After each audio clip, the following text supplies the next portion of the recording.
Pozdrav dragi pratioci. Noć u Eliti bila je sve samo nemirna. Iako nije bilo emisija, mnogi ukućani nisu iskoristili priliku za odmor, već su, budni do ranih jutarnjih sati, priredili prave dramske scene koje će još dugo pamtiti.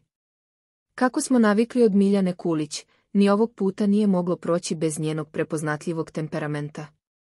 Ona je, u svom stilu, odlučila da prekine miran san Nenada Macanovića Bebice i Teodore Delić, uzela je kamen u ruke i razvalila vrata hotela, priredivši scenu koju će ukućani dugo pamtiti.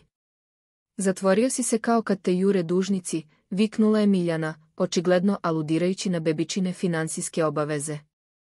Naravno, ovakvo ponašanje izazvalo je reakciju obezbeđenja, ali ni njihovo prisustvo nije uspelo da spreči nastavak svađe.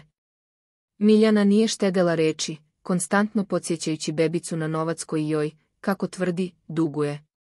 S druge strane, Bebica je odgovorio najavom tužbe, što je dodatno zateglo situaciju.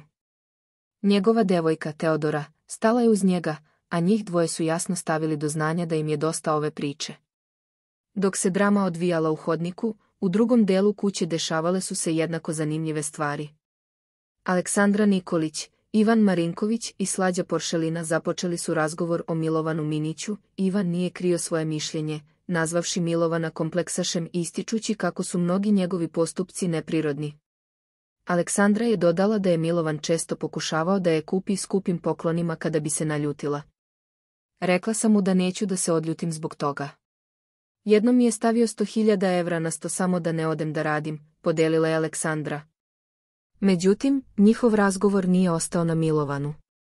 Ivan i Aleksandra su se posvađali zbog plastične kutije koju je Ivan hteo da proda za 1.000 dinara.